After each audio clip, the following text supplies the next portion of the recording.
Baik, selamat malam saudara sekalian. Berjumpa lagi bersama saya. Untuk pembelajaran pada kali ini kita akan berbicara tentang kalkulus vektor atau kalau dalam bahasa lainnya dia adalah vektor analisis vektor. Jadi sebenarnya kalkulus vektor ini adalah lanjutan dari materi kalkulus kita. Kalau kita lihat atau kita ingat kembali flashback ya, kalkulus diferensial, integral, dan multivariat, sedangkan vektor ini adalah lanjutannya. Jadi di sini materi prasyarat yang harus Anda kuasai, ya, ini adalah apa itu vektor, kemudian bagaimana karakteristik dan ciri khas atau identitas si vektor. Jadi pada pertemuan kali ini kita membahas bab 1 dulu. Terlebih dahulu kita berkenalan atau mengulang flashback ya tentang vektor dan skalarnya. Jadi untuk vektor itu sendiri, kalau saudara masih ingat pengertian dari vektor, dia adalah sebuah besaran. Jadi dia adalah sebuah besaran yang punya arah dan besar. Jadi punya besaran dan arah.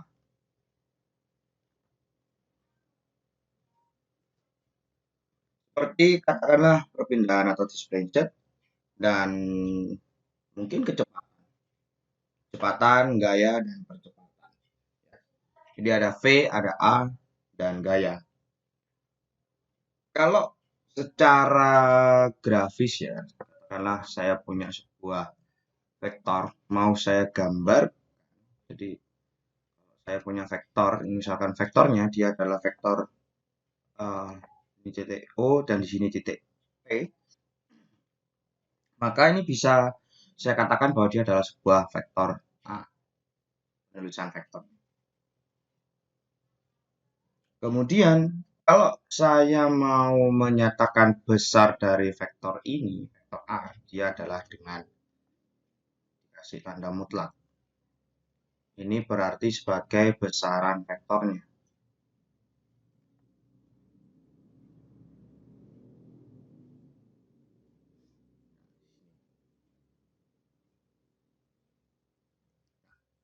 Vektor ini bisa juga saya katakan sebagai vektor OP. Karena dia penyusun vektornya adalah titik O dan juga kalau mau menyatakan besarannya dia menggunakan mutlak OP. Ini untuk vektornya dulu. Kemudian untuk skalar dia adalah besaran yang mempunyai besar atau nilai ya, mempunyai besaran, tetapi tanpa arah.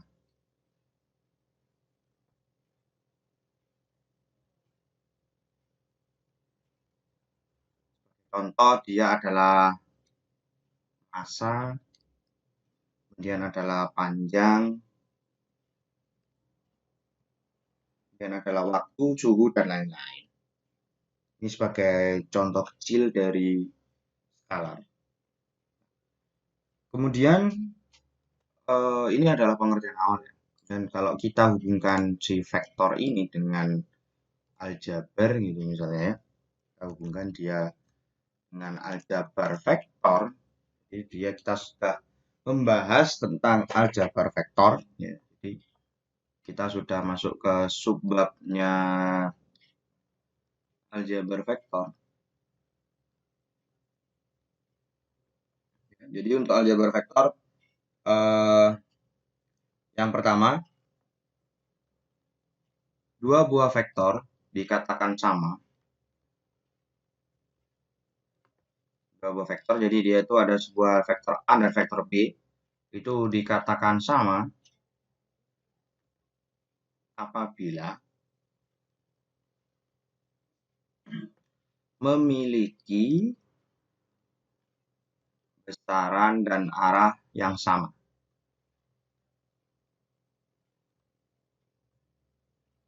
Jadi kalau Anda misalkan menggambarkan vektor A ke arah sana, ini katakanlah dia bernama vektor A, kemudian menggambarkan lagi vektor B ke arah yang sama dengan panjang dan besaran yang sama misalnya, ini katakan vektor B, maka bisa dikatakanlah vektor A sama dengan vektor B. Hal ini dia juga akan berlaku untuk menentukan besaran. Karena vektornya sama. Kemudian dua vektor dikatakan berlawanan, ini poin yang kedua. Dua vektor dikatakan berlawanan apabila kalau yang di poin pertama dia dikatakan sama, kalau sekarang dia dikatakan sebagai vektor yang berlawanan jika besarnya ini sama. Besarnya sama, cuman arahnya yang berbeda. Tetapi arahnya berlawanan.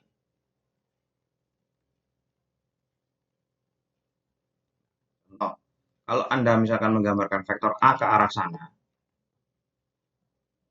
kemudian Anda menggambarkan vektor lagi arah yang berlawanan, cuman dia besarannya sama, dia disebut dengan vektor negatif A.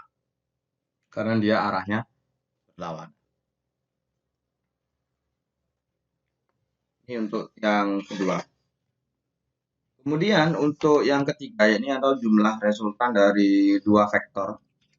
Jadi yang ketiga atau aljabar vektor yang ketiga dia adalah jumlah atau resultan dari vektor A dan B.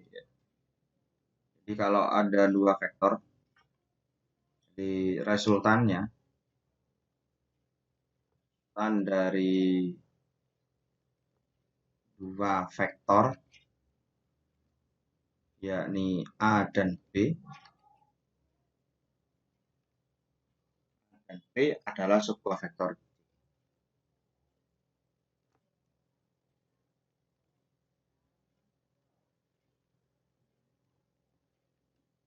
Jadi dia adalah sebuah vektor C.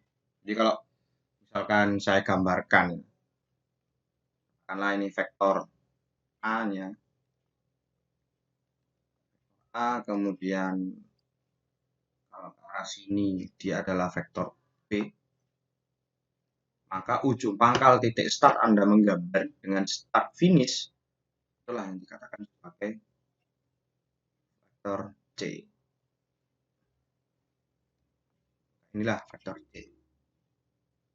Mana vektor C dia adalah penjumlahan atau hasil dari penjumlahan vektor A ditambah vektor B. Kemudian kalau selisih ya, jumlah selisih dia sebenarnya sama, cuman arahnya yang dibalik. Jadi yang keempat dia adalah selisih. Dia adalah selisih dua vektor, berarti kalau dia selisih dua vektor dia adalah apa? A dikurangi B sama dengan vektor C. Kemudian yang kelima ada perkalian. Jadi ada perkalian dua vektor, katakanlah dia sebagai hasil kali. Kalau hasil kali, katakan sebuah vektor A dikalikan dengan skalar M. Ya. Misalkan kita punya skalarnya M dikalikan dengan vektor A, maka di hasilnya adalah vektor A dikalikan skalar M. Jadi sebagai contoh, misalkan saya punya vektor A-nya dia adalah 2, 0, dan 1. Sedangkan skalarnya dia adalah 2. Maka untuk skalar dikalikan dengan vektor, dia adalah 4, 0, 2. Ini adalah contoh hasil kali. Di sini, hasil kali sangat mempengaruhi. Maksudnya adalah skalar M-nya menjadi pengaruh. Jika skalarnya atau hasil pengalinya adalah 0, maka hasil kali yang didapatkan adalah sebuah vektor 0. Karena kalau Anda perhatikan, kalau misalkan M-nya adalah 0, maka penyusunnya X, Y, Z-nya untuk vektor, dia langsung 0 semua.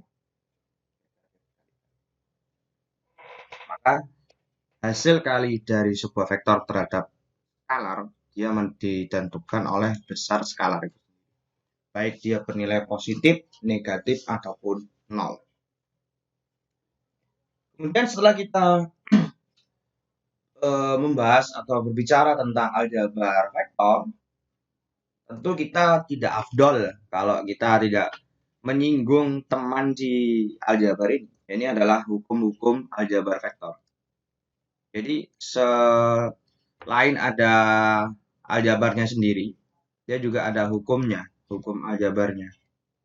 Ini bisa Anda buktikan nanti untuk bahan latihan Anda. Jadi di sini saya hanya menuliskan hukumnya saja, ada 6 hukum. Jadi misalkan hukum yang pertama dia adalah penjumlahan dari dua vektor, yakni vektor A ditambah, maka dia akan hasilnya sama dengan vektor B ditambah vektor A. Ini adalah berlaku untuk hukum komutatif pada penjumlahan. Kemudian untuk hukum yang kedua, kita adalah vektor A ditambah dalam kurung vektor B ditambah vektor C. Ini akan sama saja dengan dalam kurung vektor A ditambah vektor B ditambah vektor C. Ini untuk hukum asosiatifnya. Kemudian hukum yang ketiga, kita menggunakan skalar M dikalikan dengan vektor A, maka ini hasilnya akan sama saja dengan vektor A dikalikan dengan skalar M. Ini adalah hukum komutatif untuk perkalian.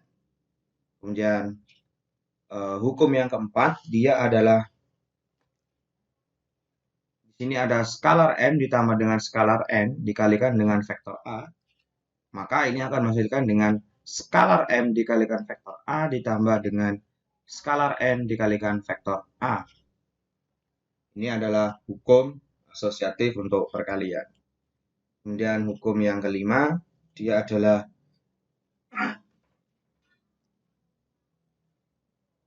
skalar M dikalikan dengan skalar N dikalikan dengan vektor A.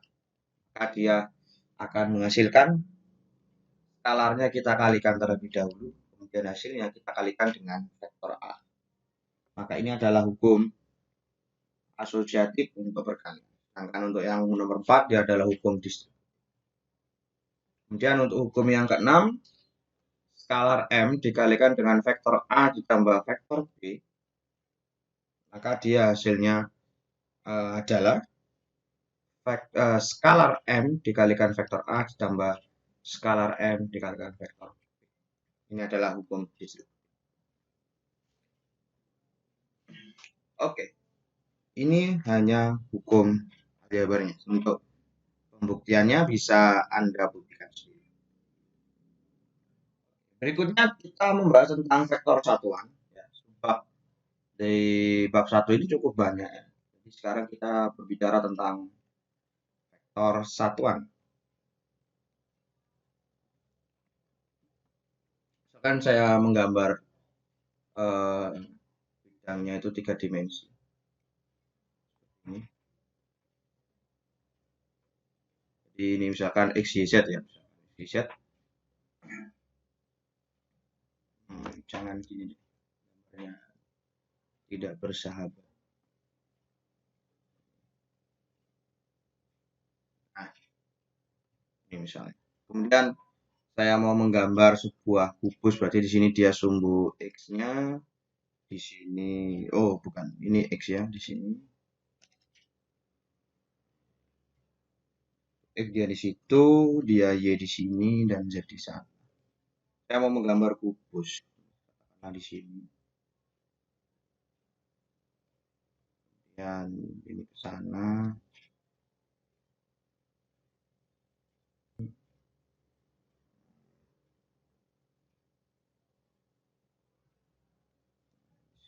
Ini ya, maaf kalau gambarnya jelek. Oke, ini. Jadi misalkan di sini ada ini titik nolnya ya, dia titik originnya. Maka kalau dia arahnya ke sini, bawah sini searah sumbu Y, dia adalah vektor I. Sedangkan kalau dia searah atau sejajar dengan sumbu Y, maka dia adalah J. Sedangkan kalau dia ke atas naik di sini, ya, ke atas dia adalah K. Jadi vektor satuan itu adalah sebuah vektor yang besarnya satu. Jika A adalah sebuah vektor yang besarnya A tidak sama dengan 0, jadi misalkan ada sebuah vektor besarnya itu tidak sama, maka A adalah sebuah vektor satuan yang arahnya sama dengan vektor A. Kemudian untuk setiap vektor A itu dapat dinyatakan oleh sebuah vektor satuan A dalam arah A dikalikan besarnya A dalam simbol A. Contoh. Katakanlah saya punya sebuah vektor A, dia adalah 5, 0, dan 1. Maka ini vektor A bisa saya tuliskan dengan vektor satuan adalah 5i ditambah 0j ditambah 1. Karena kalau dia 0 tidak perlu dituliskan. Ini untuk vektor satuannya.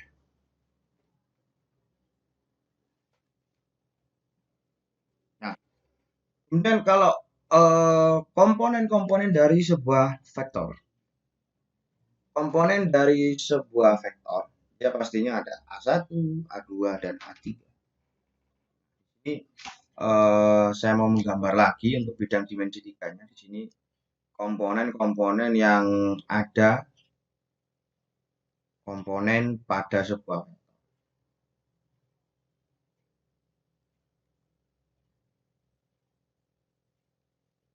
Saya gambar lagi.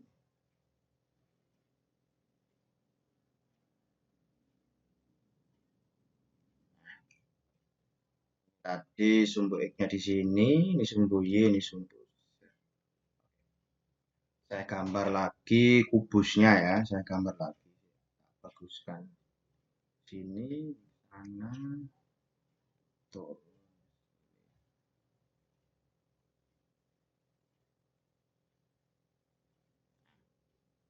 Katakanlah ini kubusnya. Ini titik O ya, atau titik origin. Kemudian di sini ada sebuah vektor atau komponennya. Nah, ini. Dari titik 0 atau titik O-nya itu ke sana. Warna yang lain aja biar kelihatan pakai warna hijau.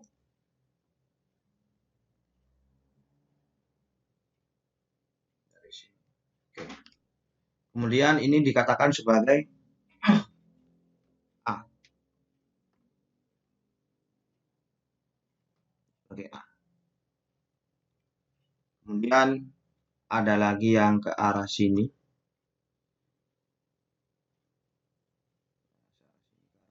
Kubusnya ini. Dia disebut sebagai A1I. Kemudian ada lagi yang ke arah sini. Arah sumbu Y. Arah sumbu Y. Nggak bisa ini. Nah, arah sumbu Y berarti dia adalah A2J. Sedangkan untuk yang ke arah sumbu Z atas,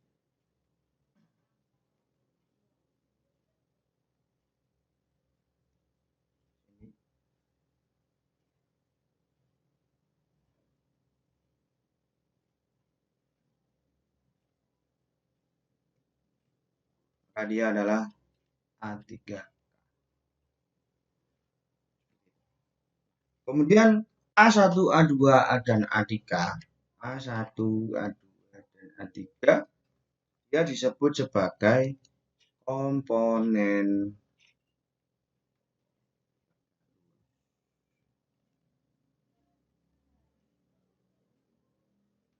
Secara singkat, komponennya itu adalah jarak antara X, Y, dan Z. Ya, masing-masing. Maka vektor A dapat dituliskan komponen secara komponen ya adalah A1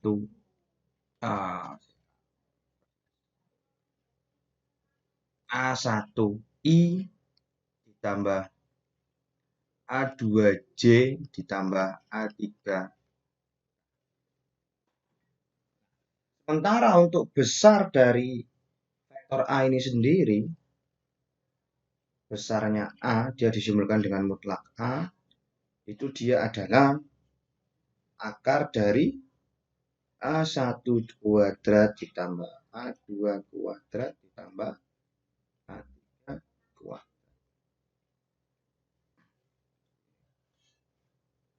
Atau kalau secara spesifikasi, kalau lebih secara spesifik, vektor posisi atau vektor jejari atau secara radius R dari R ke O, ya, maka dari titik X, Y, dan Z dapat ditulis sebagai mutlak R, dia adalah X kuadrat ditambah Y kuadrat ditambah Z kuadrat. Dengan komponen R-nya, dia adalah XI ditambah YJ ditambah Z. Ini untuk komponen vektor.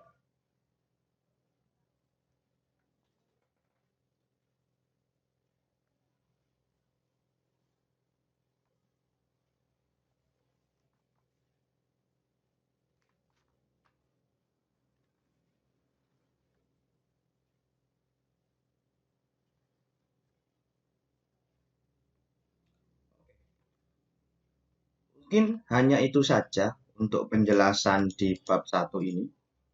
Kemudian kalau Anda ingin mencoba tentang soal latihan, Anda bisa buka buku Skaum ya, buku Skaum tentang analisis vektor pada halaman 7. Halaman 7 pada halaman 4. 4 sampai ini bisa Anda coba latihannya nomor 1 sampai 30 karena materi bab 1 ini kita sudah bahas dulu pada SMA. Jadi saya tidak perlu menjelaskan secara mendetail dan merinci. Oke, terima kasih telah mengikuti pembelajaran hari ini. Semoga ilmunya bermanfaat. Sekian.